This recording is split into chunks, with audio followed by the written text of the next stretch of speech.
Aliás, o Nilo é Cato, viu? O dono, o Nilo e a Sueli Cato, eles são Cato, já falamos aqui. Isso, tem o sobrenome. Você pode provar esses doces, eu fazer sua encomenda no 3322-1952, ou dê um pulo até lá, na JK, na frente do Hotel Sumatra. Você vai saborear esses doces e muito mais no Hashimitsu. Certo? Ali pertinho tem o supermercado Samba. Samba Supermercado. Facilidades para estacionamento e abastecimento com vantagens para nossos clientes. Carnes resfriadas que provém de criação própria de bezerros, que aos 20 meses estão prontos para o abate. Alimentados com gramíneas e ensilagem de milho dispostos ao longo dos comedouros. Samba Supermercado. Qualidade aliada a preços surpreendentes. Vejam essas ofertas. Frango inteiro, resfriado, R$ 2,69 o quilo. Avenida JK com Mato Grosso. Muito bem, voltamos a falar com a Júlia e o Mário Guscuma. Nós estamos falando hoje sobre o kanji. Você está tendo uma aula do que significa isso. Mas ela escreveu alguns nomes que não são japoneses. E aí não é o kanji que se utiliza, né? O que eu estou vendo aqui, Júlia, explica pra gente. Não é o kanji, é katakana. Katakana é a letra utilizada para nomes estrangeiros. Por exemplo, aqui está escrito militão, em português aqui miriton. Por que fica miriton? Porque não existe o som nasal, então fica tom. Não existe o on, som nasal. Fica miriton. Então lá no Japão, um japonês que nunca teve contato com português, ele vai falar miriton. Vai falar miriton. Agora, por que os japoneses não conseguem falar Londrina? Porque não existe no fonema, encontro consonantal não existe na língua japonesa. Ah, não existe? Não existe. Pra, dra, bra, etc. Não existe encontro consonantal. Londrina, aqui no nosso alfabeto temos encontro consonantal. Para os japoneses não existe, eles falam Rondorina. Eles não conseguem falar o encontro consonantal. Então no Brasil é o mesmo problema. Isso. Por exemplo, aqui é o Brasil. Tudo que tem encontro consonantal, os japoneses encontram dificuldade.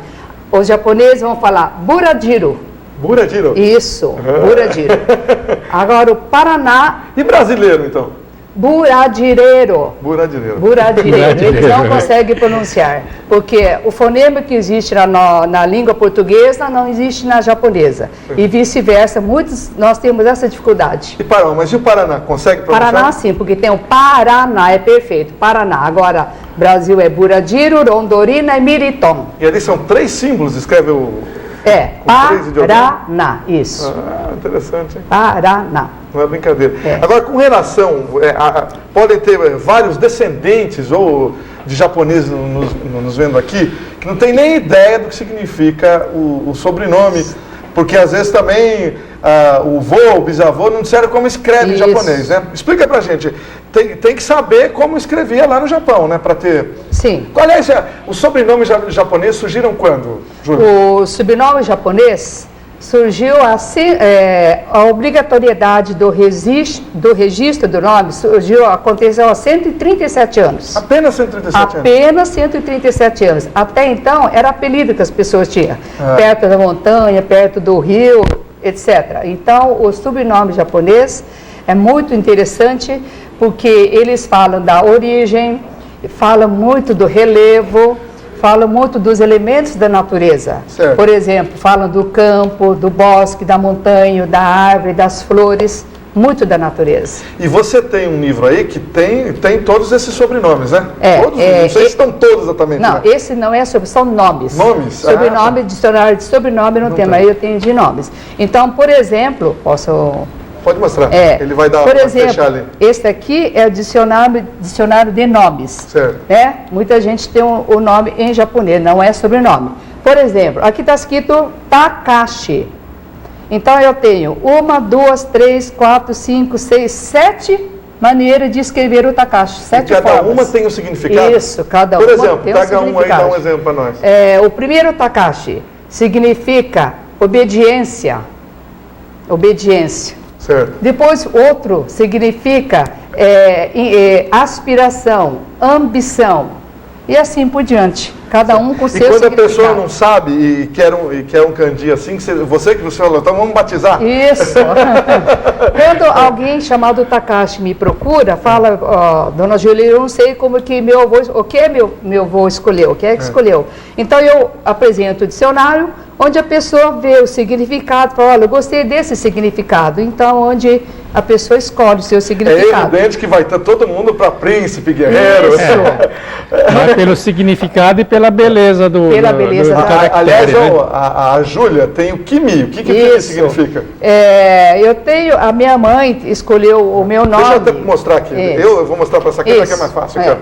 é. Aqui, Kimi, né? Então, assim, eu tenho 3 letras aqui, 3 kanji. Ki de alegre, Mi de bela e E de abençoada. Então, a minha mãe quis muito que eu fosse alegre, bela, né, até, e abençoada. Então, eu sempre pensei, preciso ser sempre alegre. Isso é muito importante. Entra na mente mesmo, essa Entra na ideia. mente da pessoa. E o Takeo? Vem aqui, ó. Takeo. Pode fechar lá embaixo. O pai dele escolheu Takeo, assim, caprichou bastante, né? Que significa samurai ou então homem, guerreiro, forte e corajoso. E com dois ideogramas. Né? Isso, 2 ideogramas. O meu tem 3. Ah, são quase tudo isso aí, viu? A gente procura ser o que eles falam, o que os pais dizem. Aliás, um abraço pro Marcos Guscuma, dentista, que é filho da Júlia e do Mário. O Marcos também tem, né? O Wade, que Wade. significa o quê? O Wade, nós escolhemos o Wade pelo seguinte, porque são 2 ideogramas. O Wei significa herói. Certo. E o Di significa aquele que governa, que impera, que lidera. Então, o sobrenome dele significa governar, liderar, imperar com bastante heroísmo. É o que eu desejo para ele. Como mãe, né? E ele tá indo, ele tem feito um grande trabalho. Você já pegou algum nome ou sobrenome que não se achou o significado, Júlia? Ah, já encontramos. Quando a gente encontra algum sobrenome que não consta aqui, então a gente pede para a pessoa procurar os antepassados, ou então no Japão até onde há o registro. Todo sobrenome japonês tem um registro no Japão. Certo. Então eles recorrem à documentação no Japão. E vocês moraram lá, não é, Marcos? Vocês moraram no Japão? Nós ficamos 2 anos e meio no Japão. E a Júlia lá foi intérprete, é isso? Sim, sim. E ajudava os brasileiros que Isso. têm muita dificuldade com a língua japonesa. Quer dizer, não é brincadeira não, né? Como é que faz para as pessoas encomendarem esses trabalhos, Mário? Para fazer a encomenda, pode entrar em contato com a gente através do telefone 30 26 14 61. Ou nós temos também um site, né, um blog, Qual que é o kanjimadeira.blogspot.com. Kanjin-madeira? Artesemadeiras.com. Ok. E fica pronto rápido um kanji como esse? Olha, o kanji entalhado, devido a diversos trabalhos que a gente já tem, a gente pede uns 30 dias para entregar, quando é entalhado.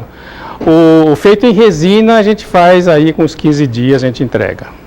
Inclusive, hoje há muita gente requisitando para as suas empresas, né? Sim. Escrever lá, querem também escrever o ideograma em Isso. japonês. Temos também algumas palavras prontas, que é amor, felicidade. Certo.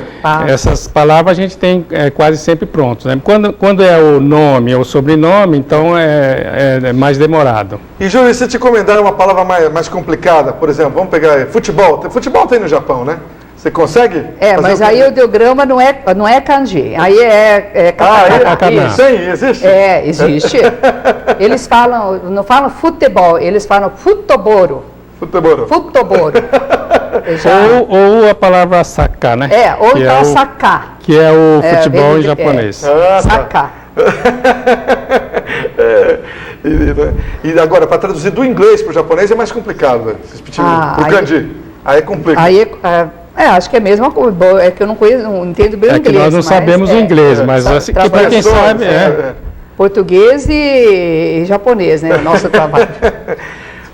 Júlia, qual que é a sua formação? Porque muitos vão pensar, para a Júlia explicar tudo que ela estudou o quê? Como é que ela descobriu o kanji? A família ensinou? Conta pra gente. Bom, na realidade eu estudei desde criança. Porque a minha mãe foi muito exigente. Ela dizia, vocês nasceram no Brasil, porém tem esse traço oriental, carinho de japonês, como dizia minha mãe, que vocês têm que aprender a ler, escrever e falar. Então eu fiz a faculdade, mas nunca deixei de ler e estudar a língua japonesa. A faculdade que você fez? Eu estudei e fiz a língua portuguesa. Certo. Mas em casa minha mãe foi exigente, então eu lia muito livros e revistas em japonês. Certo. Onde eu gosto até hoje e me dedico. Uma pergunta que inclusive fizeram para a Júlia, o chinês, a escrita chinesa, é parecido ou é muito diferente do kanji? O chinês é muito parecido com o ideograma japonês. Certo. Porque há 1500 anos o kanji veio da China. Certo. Mas com o passar do tempo, com tanto tempo, houve muita alteração. Então hoje os chineses não conseguem falar em japonês e os japoneses não conseguem falar em chinês. É parecido, muito, veio da China, mas um não entende o outro. Quase a relação Portugal-Brasil, mas ainda dá para entender os portugueses. Ainda dá, mas os chineses e japoneses, eles têm uma pronúncia bastante diferente hoje. Precisa de intérprete, então, não tem jeito. Precisa. E frase? Tem como fazer frase utilizando o kanji? Vou mostrar o kanji aqui, está Kanpai, né? Mas tem como fazer uma frase? Por exemplo, Feliz Ano Novo, Feliz Natal, essas coisas você já pegou pela frente? Nós temos algumas frases assim prontas, curtas. Certo. Por exemplo, tenha sol no coração. Certo. Nós temos kokoro ni taiyo, temos frases feitas que os japoneses utilizam. Seja bem-vindo. Seja né? bem-vindo. Que mais? Você tem alguma que você escreve rápido aí? Vamos ver se. Ou é difícil? Não é. Vamos mostrar escrevendo, que é bacana. Né? Por exemplo, será que posso escrever aqui assim? Pode. Dá para. Mas aí não pega, né? Não, pode ser ali mesmo, que a câmera vai até você. Então, aqui, por exemplo, para sempre contigo, né? Então, nós temos aqui Kimi to itsu mademo. Para sempre contigo. Mas Então, aqui está escrito Kimi to itsu mademo é para sempre contigo. Você lê daqui para cá? Daqui para cá. Porque o dicionário japonês é daqui para lá. Certo. Agora, esse dicionário foi feito no Brasil, então a gente abre do contrário. Tudo isso é a diferença. Certo. A maneira de abrir já é diferente. Tá. Nós aqui abrimos por aqui. Certo. Agora, os japoneses começam do contrário. É o caso desse dicionário. Certo. É tudo ao contrário, né? Então, deixa eu pegar aqui, peraí, só para você. De novo, significa? Fecha lá. Peraí que ele não fechou. Agora sim. Para sempre contigo. Kimi to itsumademo. Kimi to itsumademo. Isso, para sempre contigo. E esses símbolos aqui, separados, eles significam outra coisa, não? Kimi é você. Certo. Itsumademo é para sempre, né? Certo. Não é brincadeira, não. Quantas pessoas que você conhece? Tem muita gente, eu imagino que já é pouca gente que escreve o kanji, não é? O Mário? Pera aí, eu vou escrever outro aqui, deixa eu segurar. Pera, eu seguro aqui, vai. Pode falar, gente. Aqui está escrito, tenha sol no coração. Os japoneses procuram muito, porque se eu faço uma placa com essa frase, kokoro ni taiyo significa tenha sol no coração. Mas o sol aqui é sol um ideograma? Aqui, ó. Essas duas letras é sol. Aqui é coração. Que a gente já viu anteriormente. Isso. Porque aí é uma mistura de kanji e hiragana. Já misturou. Misturou. Kanji é só esse. Porque às vezes não tem um kanji correspondente, né? Então usa-se o hiragana. Para compor, para fazer a composição. Para fazer a emenda aí. Kokoro ni taiyo. Ô Júlia, tem muita gente que domina essa escrita. No Brasil talvez até tenha, mas em Londrina são poucos, né? Em Londrina os grandes mestres estão na Aliança Cultural Brasil-Japão e tem os mestres também que escrevem, a minha letra não é bonita, não é perfeita, mas tem os professores que desde criança estudam até certa idade tem o ideograma. É como se fosse a caligrafia do ideograma. Caligrafia é uma coisa bem complicada. Bem artística, né? Artística leva anos e anos. Certo. Agora, no meu caso, realmente é mais assim para... Não sou profissional na escrita, não. Tá. Então, não é tão perfeita, né? Não é perfeita. Mas, vamos mostrar de novo? Que é muito bacana. Hoje a gente teve uma aula, inclusive vocês brasileiros descendentes, brasileiros casados com descendentes. Isso. né? Hoje já misturou demais no Brasil, né? Hoje tem loiro que é descendência japonesa. Tem. Né? E para ir para o Japão tem que saber, né?